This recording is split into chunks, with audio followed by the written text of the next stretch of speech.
Vous écoutez un message enregistré à l'église CVV Paris. Pour plus d'informations, visitez notre site internet cvvparis.fr. Alors, on est en plein dans une série sur l'argent ici à CVV. Amen. Ouais, super. Et l'argent est lié à la sainteté de Dieu. Et on va découvrir un peu pourquoi ensemble ce matin. Mais je ne sais pas si vous vous souvenez, Adrien nous a donné quelques conseils la semaine dernière. Je ne sais pas si vous avez fait vos devoirs. Il nous a dit que c'était un très bon exercice de demander à son compte bancaire « Dis-moi qui je suis ». Vous vous souvenez de ça? Il y a quelques personnes qui se souviennent? Ok. Oh, je crois que c'était le conseil d'Evelise via Adrien. Donc, Evelise, je ne sais pas où tu es, mais on t'affiche. Donc, j'ai demandé à mon compte bancaire, dis-moi qui je suis. Il m'a dit deux choses. Il m'a dit que, premièrement, tu es un futur papa qui essaye de préparer sa maison pour l'arrivée d'un petit. Essaye, c'est le bon mot. Et que j'aime bien manger. Ok. Je ne sais pas si vous avez fait le test. Peut-être que vous, c'est pareil. Peut-être vous, c'est différent. Bref, c'est intéressant de nous rendre compte de là où on dépense de l'argent. Ça nous montre quelque chose sur nous-mêmes. Et on a deux objectifs avec notre série sur l'argent. Premièrement, on veut apprendre à vivre libre du pouvoir de l'argent dans nos vies. Amen. L'argent, comme Adrien nous a dit et comme beaucoup disent, est un bon serviteur, est utile, mais l'argent est un très mauvais maître. Il ne faut pas que nos vies soient soumises à l'argent. Mais le deuxième objectif aussi, c'est qu'on veut devenir de plus en plus des gens qui sont généreux. Généreux à l'image de notre Père qui est tellement généreux envers nous. Et comme Adrien disait très bien la semaine dernière, c'est un objectif trop large, trop grand pour juste une petite série de prédications. Mais peut-être qu'aujourd'hui, on peut faire quelques pas dans la direction dans laquelle Dieu nous appelle. Donc, on va vivre ça ensemble. Et on va parler à partir de Matthieu 6 ce matin. On a un gros bout de texte, donc on va rentrer tout de suite dans le vif. Je l'ai affiché en version Bible du Semeur, mais si vous voulez sortir vos Bibles, utilisez la version que vous avez habituellement. Je vous encourage à le faire. Et il y a 3 points principaux ce matin. On veut creuser un tout petit peu l'influence du monde sur notre perception sur l'argent. On va ensuite parler du problème de fond dans le monde. Et puis troisièmement, on va essayer de voir des cas pratiques de comment nous, on peut commencer à vivre dans la liberté que Jésus a prévue pour nous vis-à-vis de l'argent et les ressources qu'il nous donne. Donc c'est ça le programme. Et donc on va aller tout de suite dedans. Est-ce que mon micro, le volume est bon? Est-ce que c'est trop fort? C'est bon? Cool. Ok. On ne sait pas toujours quand on est devant là. Matthieu 6 à partir de verset 19. Ne vous amassez pas des richesses sur la terre, où elles sont à la merci de la rouille, des mythes qui rongent ou des cambrioleurs qui percent les murs pour voler. Amassez-vous plutôt des trésors dans le ciel, où il n'y a ni rouille, ni mythes qui rongent, ni cambrioleurs qui percent les murs pour voler. Car là où est ton trésor, là sera aussi ton cœur. Les yeux sont comme une lampe pour le corps. Si donc tes yeux sont en bon état, ton corps entier jouira de la lumière. Mais si tes yeux sont malades, ton corps sera plongé dans l'obscurité. Si donc la lumière qui est en toi est obscurcie, dans quel ténèbres profond te trouveras-tu? Nul ne peut être en même temps au service de 2 maîtres. Car ou bien il détestera l'un et aimera l'autre, ou bien il sera dévoué au premier et méprisera le second. Vous ne pouvez pas servir en même temps Dieu et l'argent. C'est pourquoi je vous dis, ne vous inquiétez pas en vous demandant qu'allons-nous manger ou boire, avec quoi allons-nous nous habiller? La vie ne vaut-elle pas bien plus que la nourriture? Et le corps ne vaut-il pas bien plus que les vêtements? Voyez ces oiseaux qui volent dans le ciel, ils ne sèment ni ne moissonnent, ils n'amassent pas de provisions dans le grenier, et votre Père céleste les nourrit. N'avez-vous pas bien plus de valeur qu'eux? D'ailleurs, qui de vous, à force d'inquiétude, peut prolonger son existence, ne serait-ce de quelques instants? Quant aux vêtements, pourquoi vous inquiétez à leur sujet? Observez les lys sauvages, ils poussent sans se fatiguer à tisser des vêtements. Pourtant, je vous l'assure, le roi Salomon lui-même, dans toute sa gloire, n'a jamais été aussi bien vêtu que l'un d'eux. Si Dieu habille ainsi cette petite plante des champs qui est là aujourd'hui et qui sera demain jetée dans le feu, à plus forte raison, ne vous vêtira pas vous-même. Ah, votre foi est bien petite. Ne vous inquiétez pas et ne dites pas que mangerons-nous ou que boirons-nous ou avec quoi nous habillerons-nous. Toutes ces choses, les païens s'en préoccupent sans cesse. Mais votre Père, qui est aux cieux, sait que vous en avez besoin. Faites donc du royaume de Dieu et de ce qui est juste à ses yeux votre préoccupation première. Et toutes ces choses vous seront données en plus. Ne vous inquiétez pas pour le lendemain. Le lendemain se souciera de lui-même. À chaque jour suffit sa peine. Seigneur, juste alors qu'on se met dans cet immense passage qui est bourré de vérité et d'enseignement, on veut juste te demander que tu viennes et que tu nous montres là où nous pouvons grandir aujourd'hui. Et je prie qu'alors qu'on traite beaucoup de choses, je prie que tu nous éclaires ce que tu nous demandes, ce que tu me demandes aujourd'hui, Seigneur, comme acte d'obéissance vers toi. Amen. Alors chaque jour, depuis que tu es né, tu as été exposé aux valeurs, aux priorités et au style de vie de la culture qui t'entoure.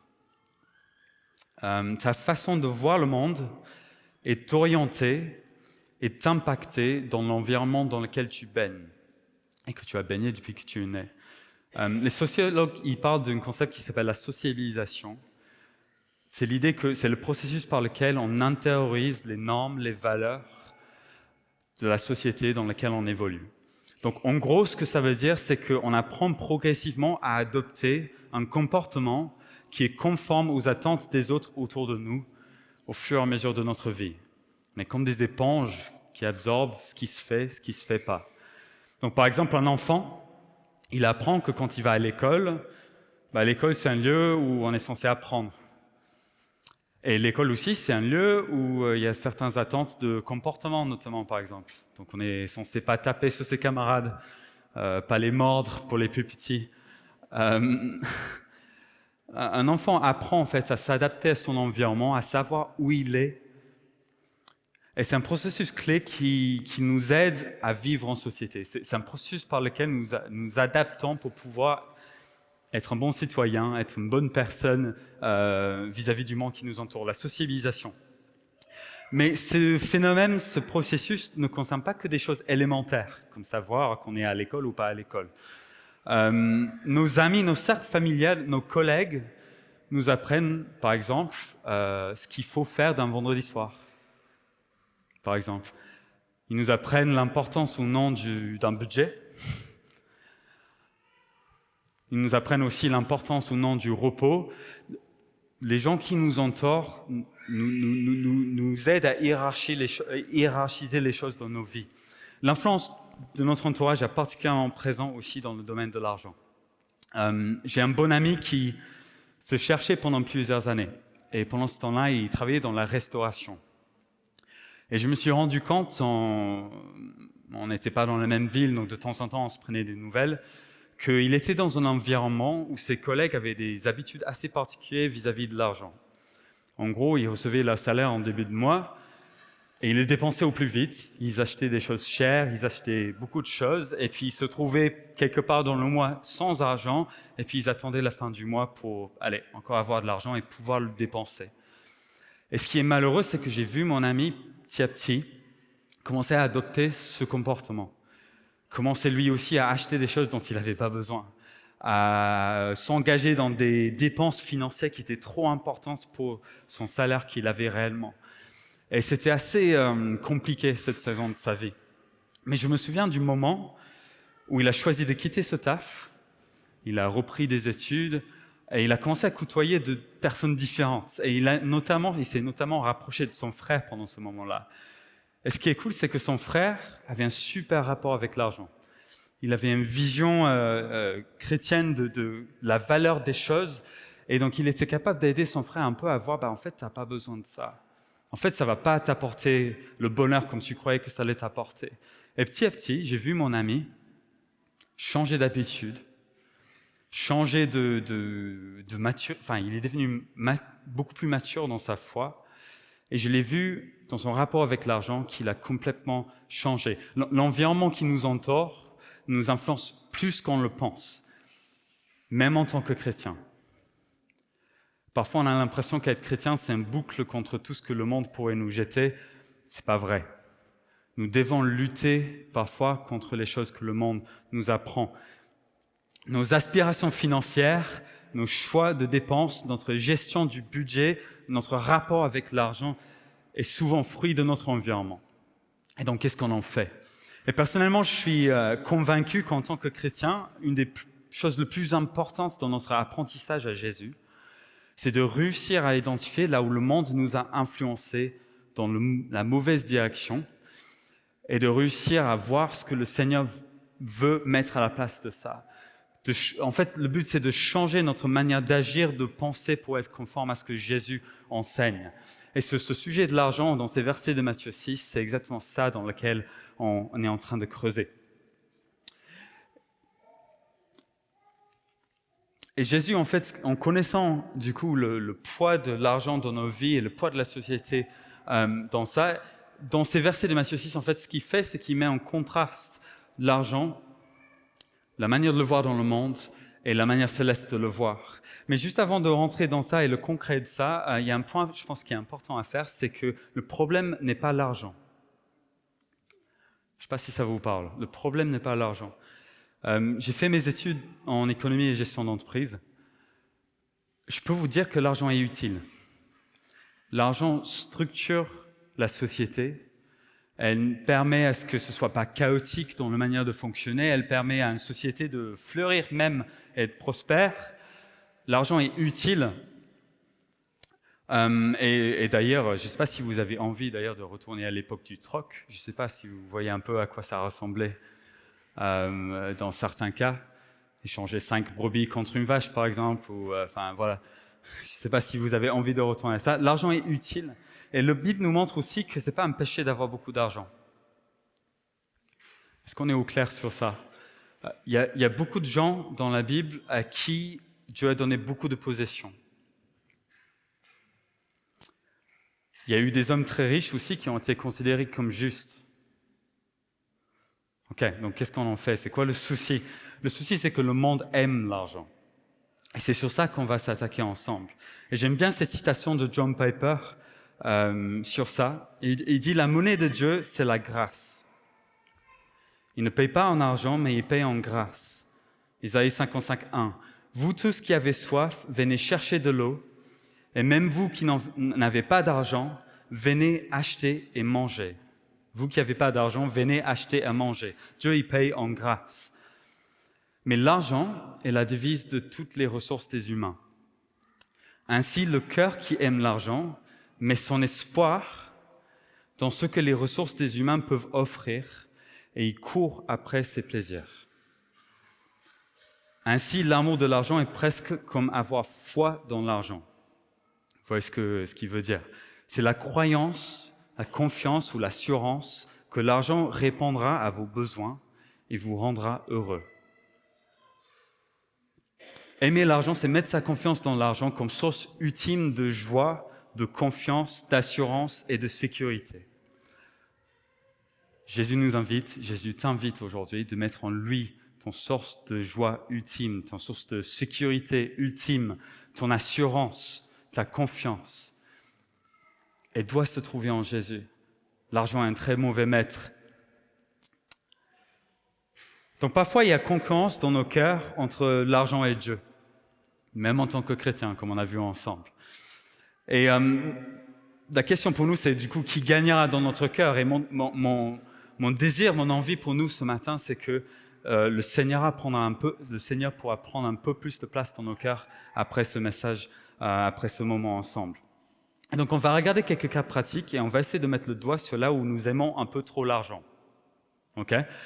Et ceux qui me connaissent savent que j'aime bien rentrer dans le pratique dans la vie de tous les jours. Donc, on va essayer de le faire ensemble. Et je pense que pour certains, ça va être un peu inconfortable. Comme Adrien a dit la semaine dernière, l'argent, c'est un sujet qui est parfois tabou, qui met mal à l'aise. Et honnêtement, avec certaines des choses que j'ai écrites dans cette partie-là, j'étais mal à l'aise à les écrire parce que je me suis rendu compte que dans mon cœur, il y a encore des choses à régler. Et je pense pour beaucoup d'entre nous, voire la plupart d'entre nous, on va peut-être voir des endroits où nos cœurs ont besoin d'être plus attachés au Seigneur qu'aux choses que ce monde peut donner.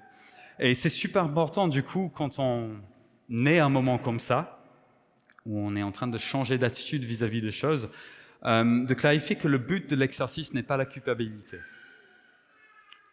Le but de cet exercice ce matin n'est pas la culpabilité. Notre objectif, comme on a dit au début, c'est la liberté. Okay? Et quand le Saint-Esprit met le doigt sur l'influence du monde dans notre vie, sur des mauvaises choses, c'est pour nous amener dans une plus grande liberté. C'est pour nous affranchir de ces choses-là, parce qu'il sait ce qu'il y a de mieux pour nous. Donc n'ayons pas peur du Saint-Esprit qui vient, qui met le doigt sur quelque chose dans notre vie. C'est une bonne nouvelle. Il va nous transformer, nous amener dans de nouvelles choses qui sont bonnes pour nous. Ok, donc c'est parti. Donc le premier, c'est les versets 18 à 21 dans ces versets. Ça s'affiche pas. Tiens, c'est intéressant ça. Ah, ok, il y a une animation que je n'ai pas fait exprès de mettre. Très bien. Celui qui aime l'argent amasse des trésors sur la terre. Celui qui aime Dieu mise sur des richesses éternelles. Verset 19. Ne vous amassez pas des richesses sur la terre, où elles sont à la merci de la rouille, des mythes qui rongent ou des cambrioleurs qui percent les murs pour voler. Amassez-vous plutôt des trésors dans le ciel, où il n'y a ni rouille, ni mythes qui rongent, ni cambrioleurs qui percent les murs pour voler. Car là où est ton trésor, là aussi sera ton cœur. Quand j'étais gamin, j'aimais bien essayer de convaincre ma petite sœur à me suivre dans des bêtises. Je me souviens d'une fois où j'ai construit une rampe en bois pour faire des sauts en vélo. Je l'ai mis sur le trottoir devant la maison et j'ai réussi à convaincre ma petite sœur à faire le saut avec moi. Et je me souviens encore du moment où ma sœur a sauté, elle a atterri, elle a perdu momentanément le contrôle de son vélo et elle tourne à gauche et elle frôle la voiture du voisin de ça, d'un centimètre près. J'ai eu chaud à ce moment-là. Mais quand on était jeune et qu'elle était très jeune, je me souviens que je l'ai convaincue à jouer à Monopoly avec moi. Et je ne sais pas si vous connaissez le jeu Monopoly, c'est un jeu où le but c'est d'avoir le plus d'argent, le plus de maisons possible. Un vrai jeu de capitaliste, quoi. Et à fur et à mesure que le jeu avançait, je tirais avantage du fait que j'avais 3 ans de plus qu'elle et qu'elle était encore petite et très naïve pour amasser une pile de billets énorme. Je ne sais pas si vous voyez ce à quoi ça peut ressembler. C'était encore l'ancienne version avec les vrais billets. Et plus elle perdait, le plus je lui faisais des deals un peu fourbes pour amasser encore plus de billets, encore plus de maisons, encore plus de trucs jusqu'à ce que j'ai la moitié du jeu à côté de moi en pile, quoi. Et franchement, j'ai pris plaisir à amasser ce pile. J'étais content d'avoir tellement bien gagné le jeu, quoi. Bref, c'est pas cool, hein. Et elle a réglé ses comptes depuis parce qu'elle est devenue propriétaire avant nous tous dans la famille. Donc, dès que Dieu a assisté à notre jeu de Monopoly, il s'est dit bon, Ben, les premiers seront les derniers seront les premiers. Voilà, tu vas l'apprendre ça. Je sais pas que vous voyez l'image. Celui qui aime l'argent amasse des trésors sur la terre. Amasse une pile de trésors. Et c'est pas juste celui qui a énormément d'argent. Est-ce que tu as, par exemple, une possession, quelque chose de matériel, que si tu es honnête, si demain on te l'enlevait, tu ne pourrais pas vivre. Tu as l'impression que tu ne pourrais pas vivre. Cette chose a tellement d'importance que tu ne pourrais pas le donner à quelqu'un d'autre. Est-ce que tu as quelque chose comme ça dans ta vie? En général, quand on dit une question comme ça, la chose vient tout de suite dans la tête. Je vois des gens qui me sourient. Ça arrive, on arrive vite à identifier souvent si c'est le cas. Est-ce que ça t'est déjà arrivé de trop regarder ton compte bancaire? Et quand ça monte, tu es heureux, tu ressens presque une joie. Et quand ça descend, tu sens l'anxiété et l'inquiétude qui montent dans ton cœur. Est-ce que tu as déjà vécu ça? Est-ce que tu as déjà vécu le fait que ton état d'âme varie en fonction des fluctuations de ton compte? Autre exemple, est-ce que tu te retrouves souvent à te mesurer vis-à-vis des autres en fonction de ce que tu as et ce qu'eux ils ont? Les vêtements qu'ils ont, les marques qu'ils portent, la fréquence d'achat de nouvelles choses de ceux qui nous entourent, le nombre de mètres carrés dans leur appartement. Est-ce qu'ils sont proprios ou pas proprios? À Paris, franchement, ça c'est un vrai truc, ça. Pour les parents, poussette yo-yo ou pas? Vous vous êtes identifiés, c'est bon. J'habite dans le 3e arrondissement, j'habite dans la banlieue lointaine. La comparaison est parfois un indicateur de ce qui se passe dans nos cœurs. Et elle révèle parfois que nos désirs sont portés sur des choses autres que Dieu. Ça arrive. Un dernier exemple, alors qu'on est tous mal à l'aise ensemble. Est-ce que tu as peur à l'idée que ce mois-ci, tu donnerais un gros chèque à quelqu'un qui en a besoin et que tu te priverais de tout ce que tu as envie d'acheter ce mois? Est-ce que l'idée de ça te fait un peu peur? Oula, il y a quelqu'un qui est tombé? Non, ça va. C'est Johan, tout va bien. Est-ce que tu as peur à cette idée que tu devrais tout donner ce mois-ci et vivre juste sur des pattes? Si cette idée nous fait peur, c'est que peut-être que nos cœurs, on s'attache un peu trop aux choses qu'on peut avoir, un peu trop à l'argent et un peu moins sur Dieu. Ce sont des pistes, des indicateurs, pas des lois absolues, des choses pratiques pour nous aider à identifier des choses. Et vous allez voir à la fin, comme à l'école, on va faire un petit exercice pour donner ces choses à Dieu. Ça va être sympa, on va se marier ensemble. Celui qui met sa confiance, son amour, qui aime Dieu, il met son trésor dans l'éternité auprès de Dieu. On n'a pas le temps de vraiment développer ce point comme il faudrait, mais Jésus nous dit d'amasser des trésors dans le ciel. Et l'invitation qu'il nous donne, en fait, c'est de vivre notre vie avec un amour pour lui qui dépasse l'amour pour l'argent, pour toute autre chose sur cette terre, de vivre pour ceux avec qui il nous entoure, ceux qui ont besoin autour de nous. Et en faisant ça, en vivant pour lui de manière fidèle, d'amasser des récompenses auprès de lui, des trésors auprès de lui. Il nous donne un choix, en fait, entre 80 ans de amassage de trésors, ou de tenter d'amasser des trésors au moins, parce que ce n'est pas garanti, ou une éternité de trésors éternels auprès de lui. Le choix est vite fait, on n'a pas le temps de suffisamment explorer ce sujet, mais j'espère que vous voyez l'idée que celui qui aime l'argent amasse des trésors sur la terre, celui qui aime Dieu mise sur des richesses éternelles. Ok, prochain point pratique. C'est à partir de Matthieu 6, 24. Celui qui aime l'argent se trouve indisponible pour servir Dieu. Celui qui aime Dieu est libre et disponible pour le royaume. Verset 24. Nul ne peut être en même temps au service de 2 maîtres, car ou bien il détestera l'un et aimera l'autre, ou bien il sera dévoué au premier et méprisera le second. Vous ne pouvez pas servir en même temps Dieu et l'argent. Ça, c'est clair.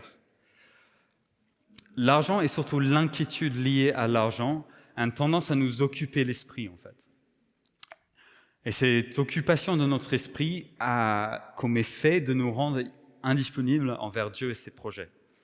Je vais essayer de l'illustrer pour vous. Et ce qui est vrai, c'est que c'est pour ceux qui ont beaucoup comme pour ceux qui ont peu.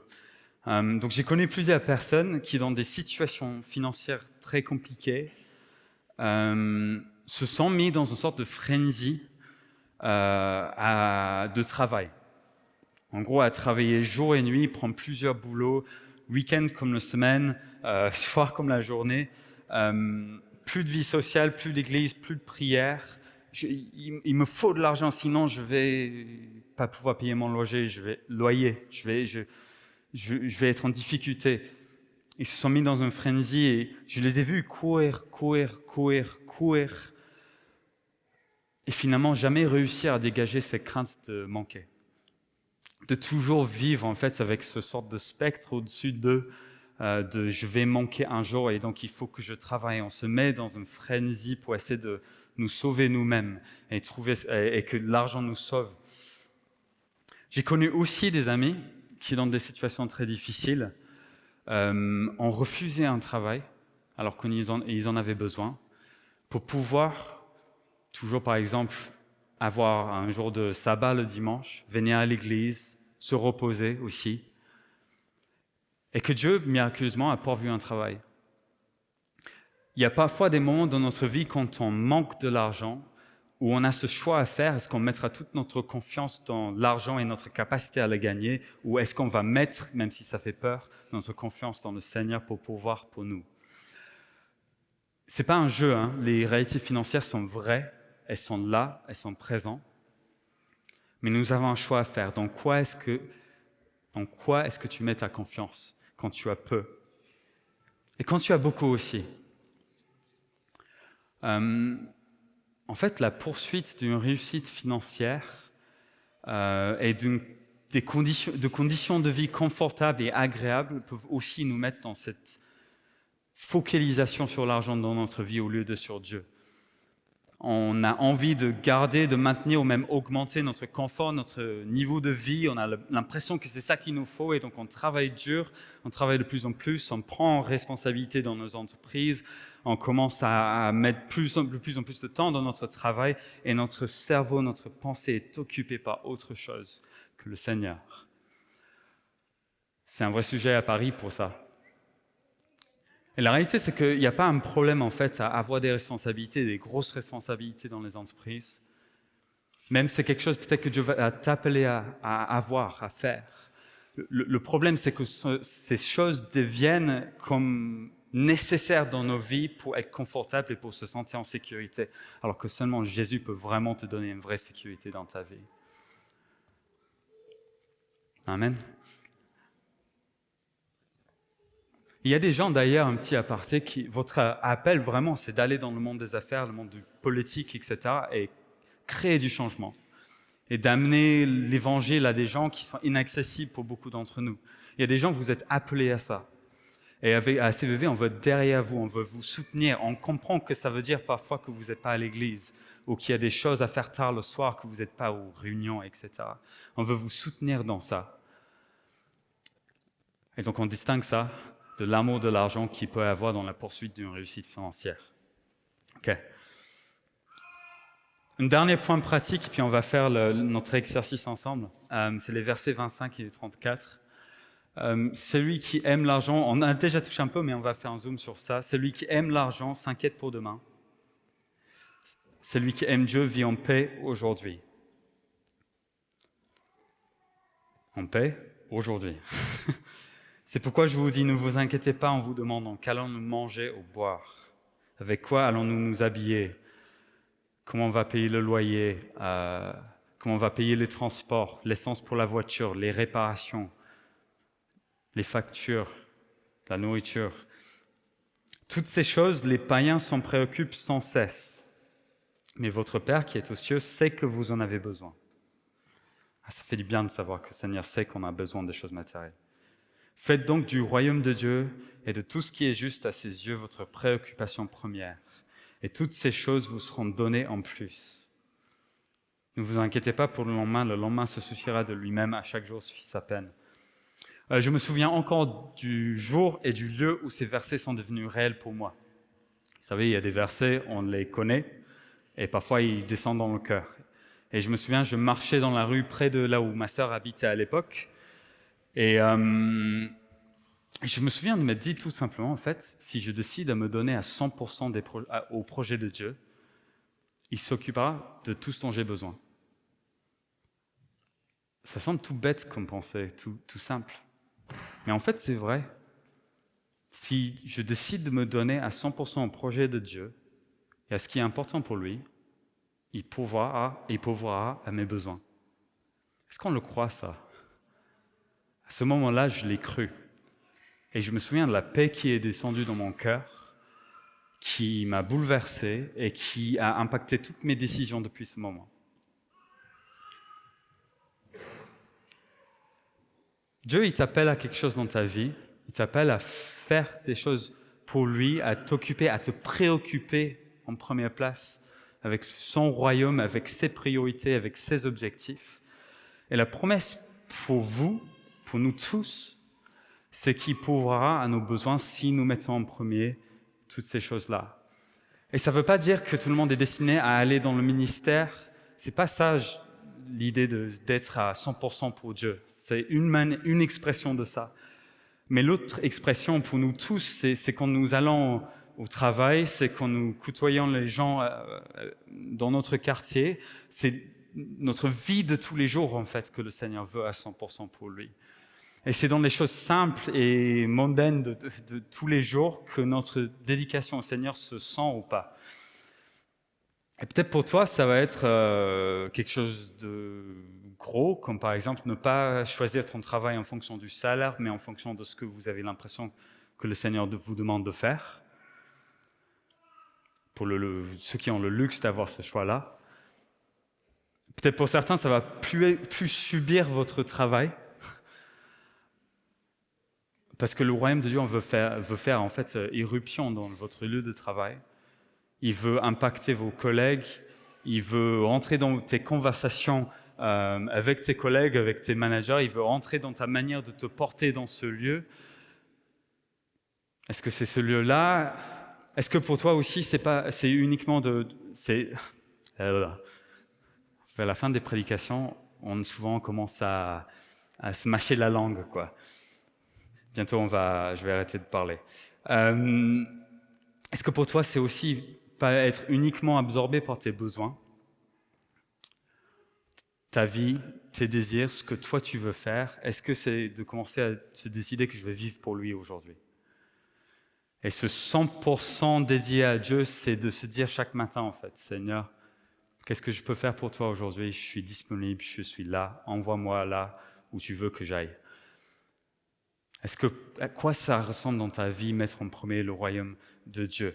Sa promesse, c'est que si tu le fais, il s'occupera de tes besoins.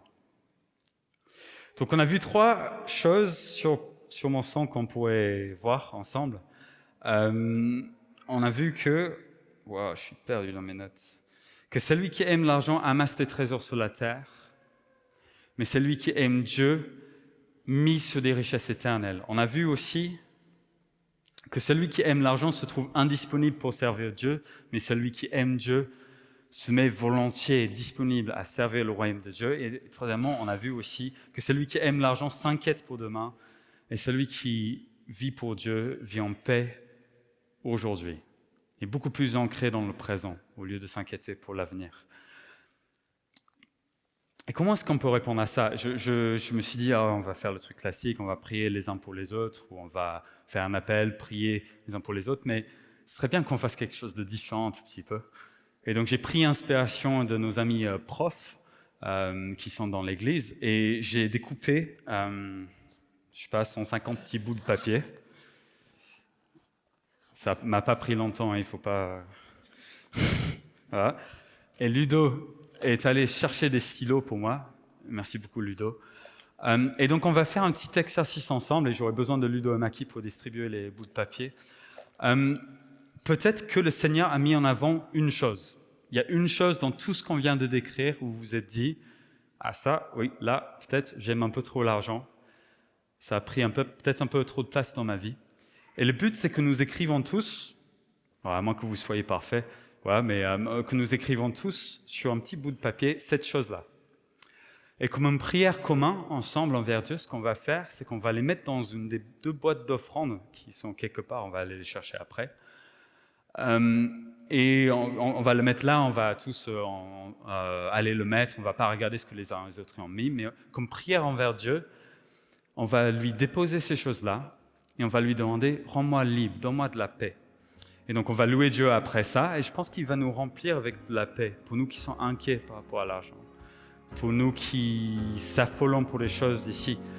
Je pense qu'il va nous apporter de la liberté.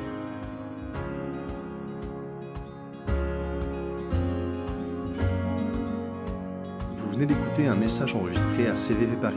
Pour plus d'informations, visitez notre site internet cvvparis.fr.